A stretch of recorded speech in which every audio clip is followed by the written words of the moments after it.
Hey guys, it's Celine again, because I just keep doing these things, why not? Today's Thursday, 30, yes, yes, yes, of June. Um, I have a different kind of subject, and I just had a left turn in my brain where I really want to talk about the liminal experience, liminal perception, liminal space, all that stuff, because I am obsessed for no reason, I think, other than maybe what comes out in my chat here. I know a lot of people are very deeply into this, millions. So, very probably, very likely, a lot of what I'm going to be saying here won't register in, how do you say that? It won't really be the same kind of experience as watching back rooms, pool rooms, videos and listening to that type of music and that kind of stuff. There's gorgeous, I think, really nice, really relaxing content out there. I will try and sort of curate a couple of things that I've been watching recently and stick them in the description so you can have a look at whatever it is that I am talking about here. So this has existed for maybe 20 years or so, this whole liminal space concept. And it's like a whole new art form in a way. Somebody wrote that in a comment yesterday somewhere in one of those videos where it's just occasionally really in all the really simple forms that you're supposed to be staring at, really. There's a lot of there's still a lot of it that's really quite expressive somehow. So I've been watching a lot of this kind of content over the past weeks, I think 2, 3, 4 weeks or so, where I keep coming back to it, and not all of it is equally interesting to me. I suppose you have a first stage where you go like, oh my goodness, what is that? I have to really, figure this out. I want to know what I think about this. How does it make me feel? That kind of stuff. As with every different kind of trend or aesthetic, really, you have to sort of get your hooks into it. Feel what it does, whether it's actually anything that you connect with. I don't think I've seen people refer to liminal art forms as an aesthetic necessarily. Maybe that's just because these things are looked at in very separate. They're very separate from each other. The aesthetics, kind of an approach where it is, I believe now, coming into this, that it's very much about how you engage. The aesthetics part of, let's say, music from the Twilight film series, those kinds of things, academia in whatever kinds of forms. There's a whole, different sets of aesthetics, but it's always about your relationship with it and your personal, I suppose, your unique, if you like, response to this kind of environment, this kind of sound. It's often quite emotional and so on. So I'm reminded suddenly of the whole weird core and trauma core kind of a deal that I was also looking at a couple of weeks ago that I haven't done that much with, but it's kind of on the same plane for me. But backrooms and liminal space, they're not approached the same as if they were an aesthetic. I'm noticing because I've never really seen the terms together, liminal and aesthetic. So that's kind of funny to start off with. Personally, okay, so I'm going to go back to the whole liminal thing here. I did two little teeny tiny videos last week, shorts, about, showing what I felt to be liminal space. I'm trying to do those. I will do more of those as I run into them, in my surroundings somewhere. Because the first thing that comes to my mind as what I've been watching and comparing what people are showing us and how I respond to those things is that I keep coming back constantly to really old memories of mine.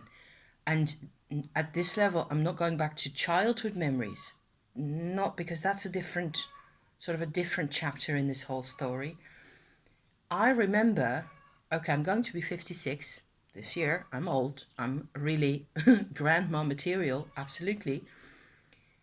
I have been watching actively with interest and sort of puzzling over liminal spaces and liminality visually for as long as I can remember, but not in the type of shape that the back rooms and the pool rooms and all that stuff sort of bring to you. Each time, however, I watch one of those, there's a similar suggestion.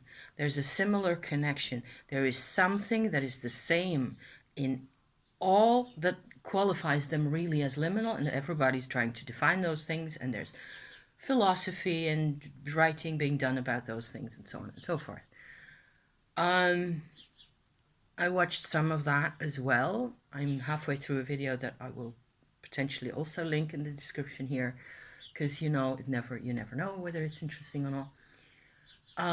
Somebody's approach who just done a lot of reading also. I should really go back to that one and take a couple of notes and see what I feel about that now. So maybe sometime I'll actually come back to that. If there's anything useful about that I feel connects to what I'm trying to do here, it will all be down below. Okay.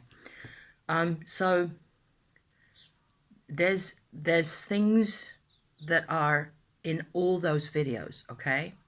So first of all, I must make this distinction for anything. If you type in liminal space in the internet or in your, YouTube or whatever, I make this profound for me, distinction where the one thing that matters really is, are you afraid of it? Is there a fear trigger happening for you in this whole thing, or isn't there? Because I am definitely in the camp, if you like, in the group of people for whom liminal space is not threatening in the slightest. There's no threat. There's just like an emptiness or a lack of information or a lack of stimulus, most of which is completely peaceful, and it feels, for 90% of the time, it feels like, oh my God, finally some peace of mind. Finally some space that nobody's already used, that hasn't already been, that commerce or culture or popular opinion hasn't already stuck their claws in like a yard deep and owns. So there's nothing in popular culture for me to own, basically. That's what I'm trying to say here. Most of popular culture, a lot of, except for these kinds of pretend fringe, maybe, fringe ideas, fringe culture aspects or trends or cores or movements or, aesthetics, really. It really isn't that much going on that I really recognize. So I recognize myself, parts of my own existence, in a space, in a presentation of a space that is basically an absence of a lot of things.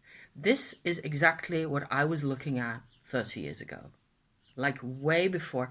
And often, strangely, I feel, compared to most of the material you see online, in nature. I see this vibe, whatever you want to call it, in nature, but not everywhere, not all the time. There's specific, like, instances where this happens, and they're rather rare. And often there's also the most kind of which is how I made my little short videos last week, that you can look up on my channel. That just like a week ago, compared to this one. The liminality happens or becomes visible where the nature meets some form of human cultural expression. Okay, so moving grass in the breeze, that kind of thing, with little plants in them, with that building, the derelict building right next to it. There's something in between those that I would certainly qualify as liminal space. For me, that's what it feels like. It's why I post those, as with the titles that they have. And I suppose it's, rather small.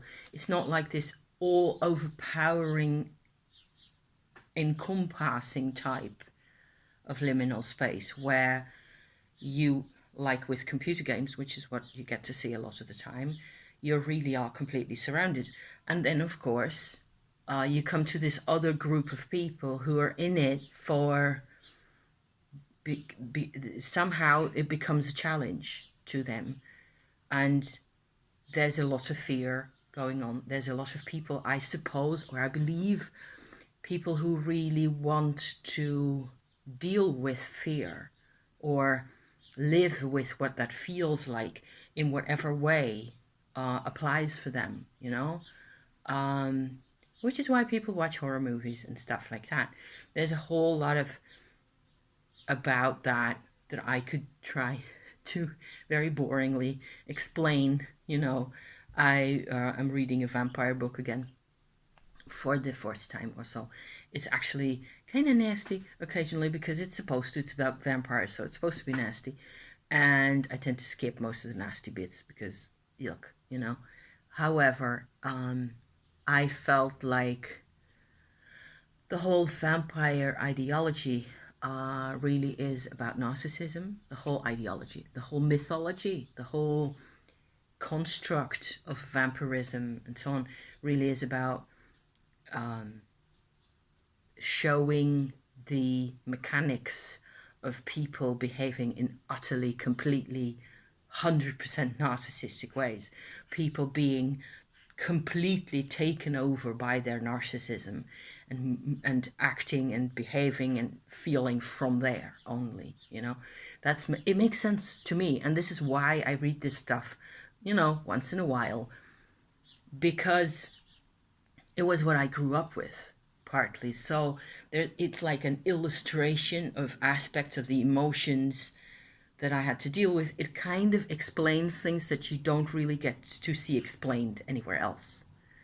The vampire stuff and the general gothic novel and ghosts and similar, all those are symbols in my book. I live with symbols. I can do living with symbols really well. So depends whether that's your vibe or not, whether that's how you want to look at things. I think it explains a lot. I love it when things are explained, just a bit. So coming to that, I think liminal space exploration, let's just call it that, explains an inner child side of us. And it's a part of our brain. It's always been there. And it doesn't matter how old you are, because maybe it becomes more accessible, this inner child perspective, this way of eyeballing your surroundings that way, becomes more accessible after you've been through life for a couple of decades. I don't know. You tell me. It's possible that actually happens. That after over 50 or so, you've seen your own perspectives on life a number of times. There's a couple of things that you've gone through and sort of transformations and phases that you've gone through and you've changed and blah blah and so on and so forth. And after a while, you sort of, that's what I suppose that's what's happening for me. Why I'm obsessed with this whole liminal thing is I just can't stay away. I watch liminal stuff every day for weeks now, you know. A couple in the morning, a couple in the afternoon. I will go back to my book. I will go back to studying something. I'll go back to tarot. I'll go, bounce around the house, do different other things, do practical things. And then, boom, I'm back in with my pool rooms, which is one of my favorite kinds of, you know, types of stuff that I watch. So, somehow, I think for me, certainly, it's become very obvious and quite healing to engage with this kind of observation, this kind of perspective, because it's really an inner child perspective. It is a perspective that shows up, including the fearfulness, by the way. Of course, it just depends whether you want to have that at that particular point. And thank God you're free to choose in this context, in the context of the videos you're watching, or the literature you're reading, or the images you're observing, and so on and so forth. You're free to pick. Okay, pick your lane and stay with whatever feels good for you at the time. I do think there's a definite, like, it is all about an inner child perspective. A lot of the liminal space imagery that's out there really ties back into, like playgrounds and malls and buildings and stuff like that.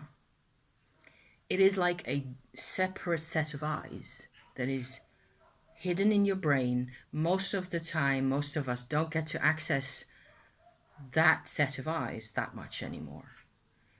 And for me, because I kind of always lived on the fringe of society and on the fringe of culture, certainly, I wasn't given a lot of cultural structure at all.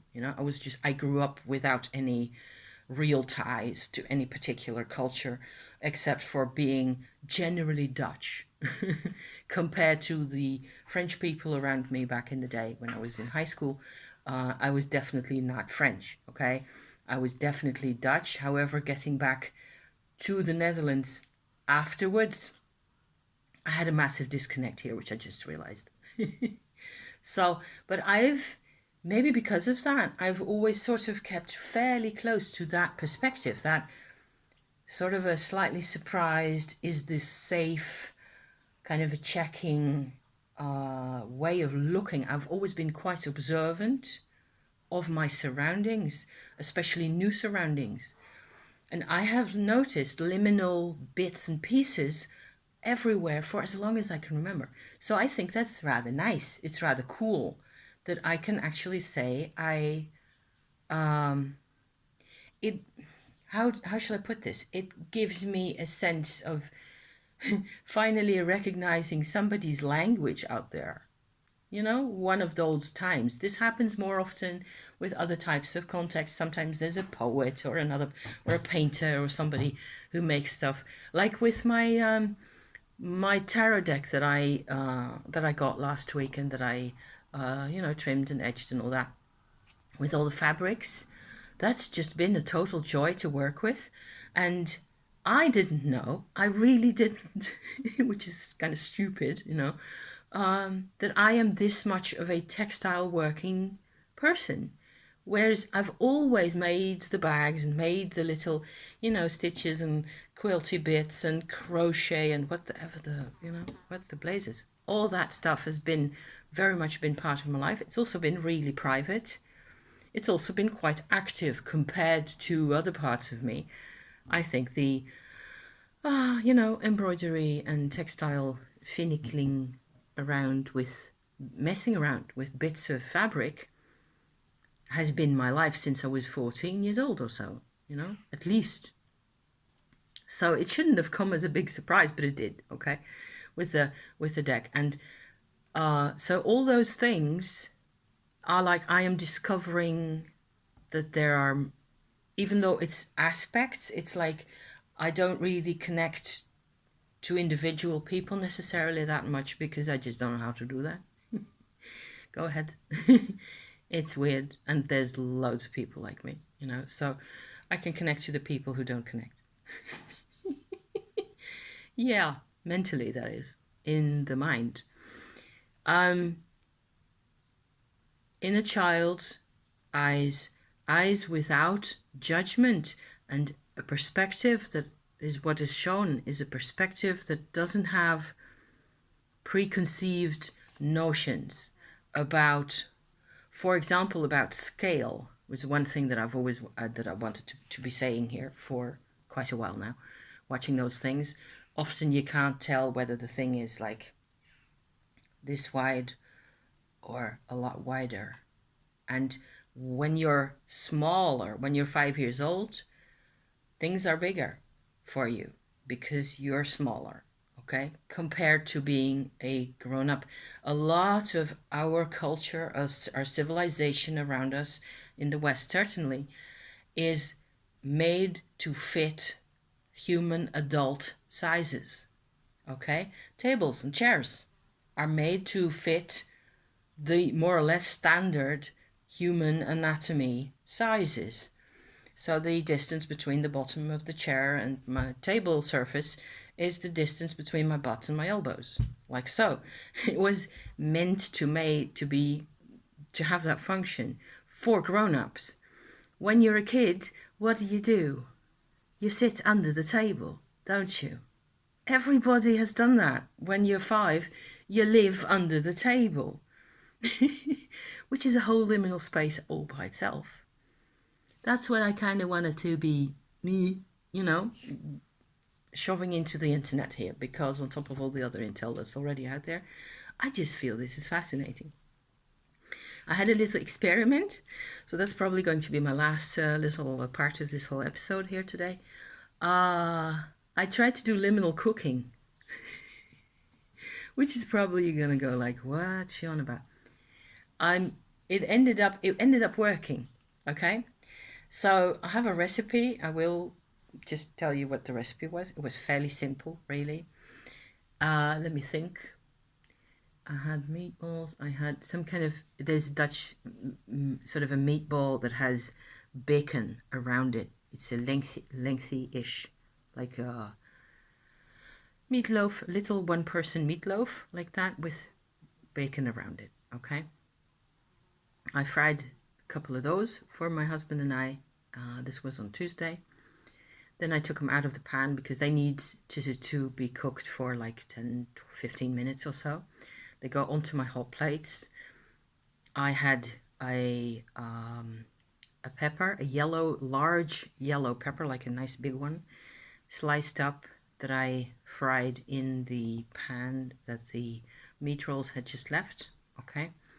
I added some garlic, just a tiny bit, and I had separately cooked a sweet potato that I'd peeled and diced with salt and pepper, okay?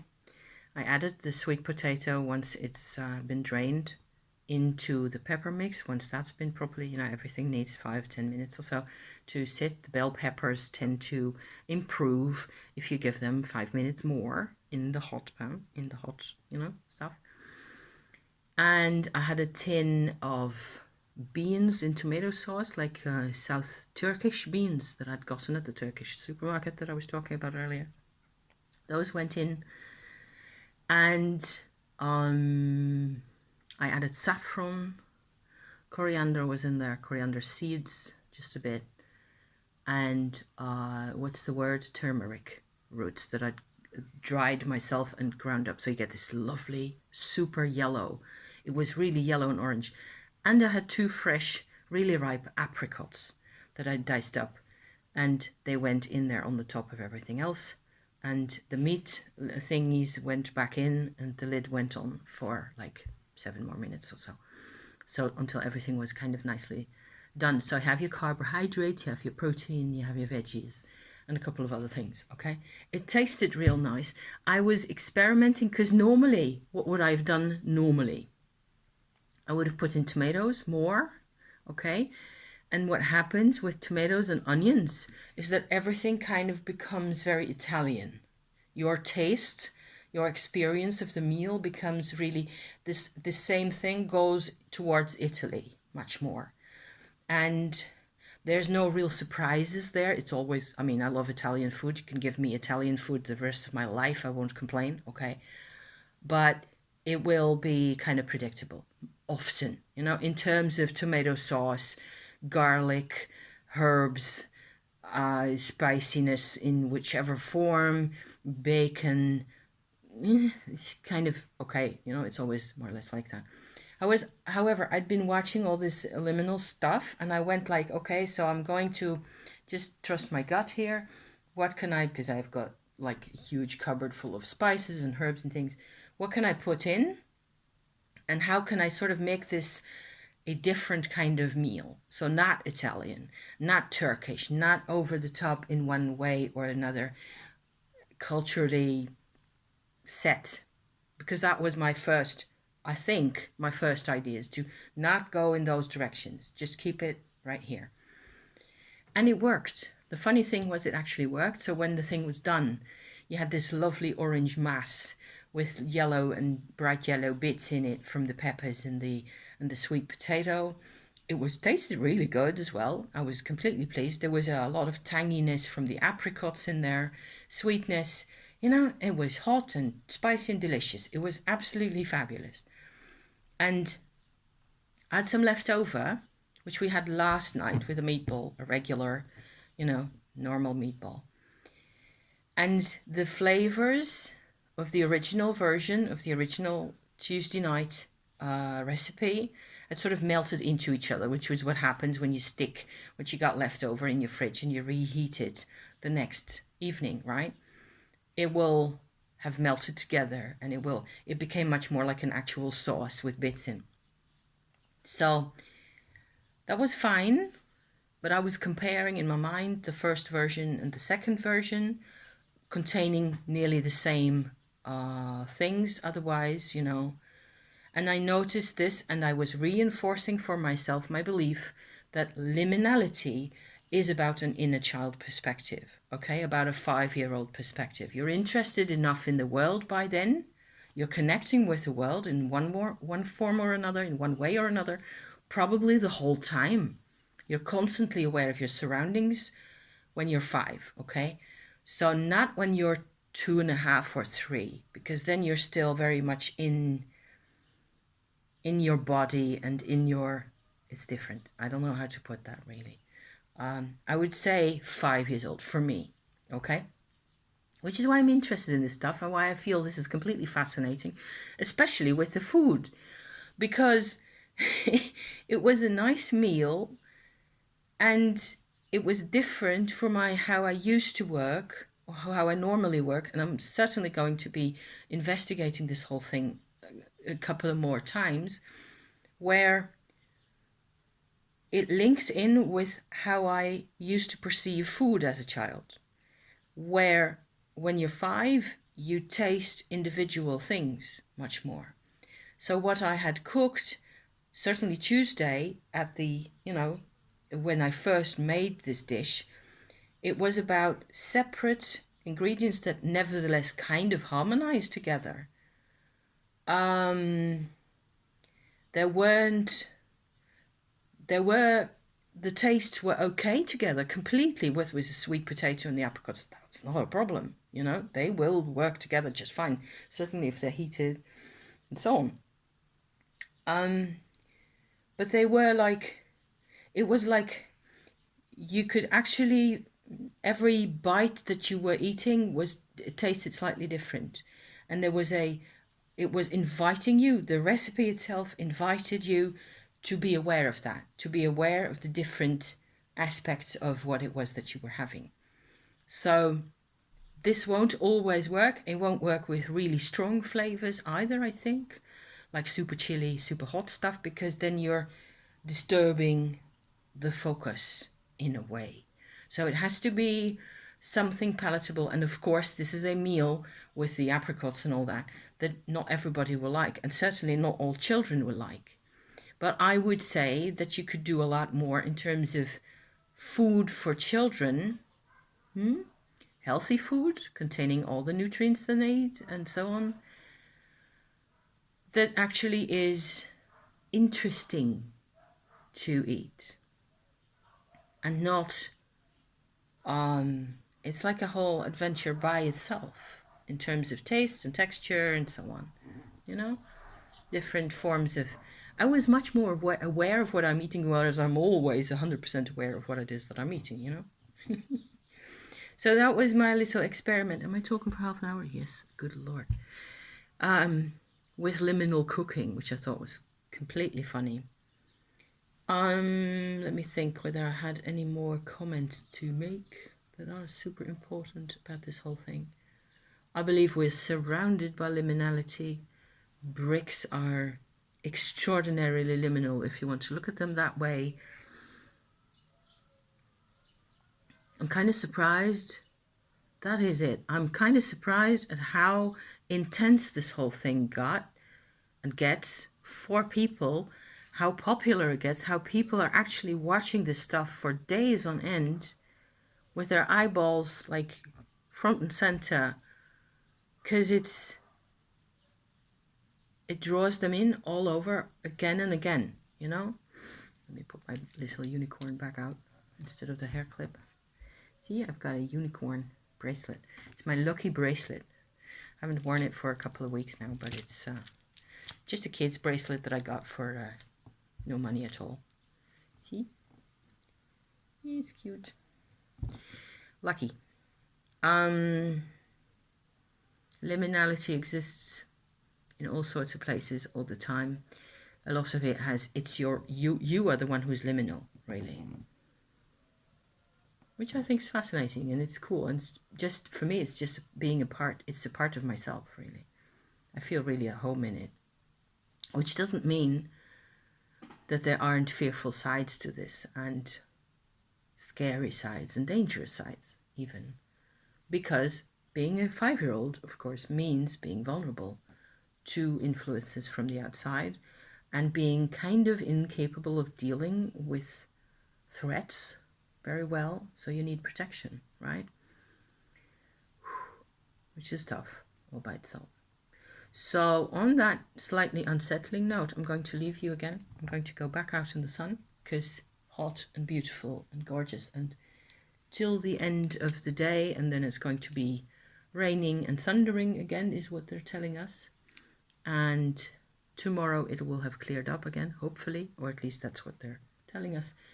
And we are going to go camping for a set of 2 nights on the camping ground with the tent, husband and me, under the trees in the forest. So maybe I can do a little short out there.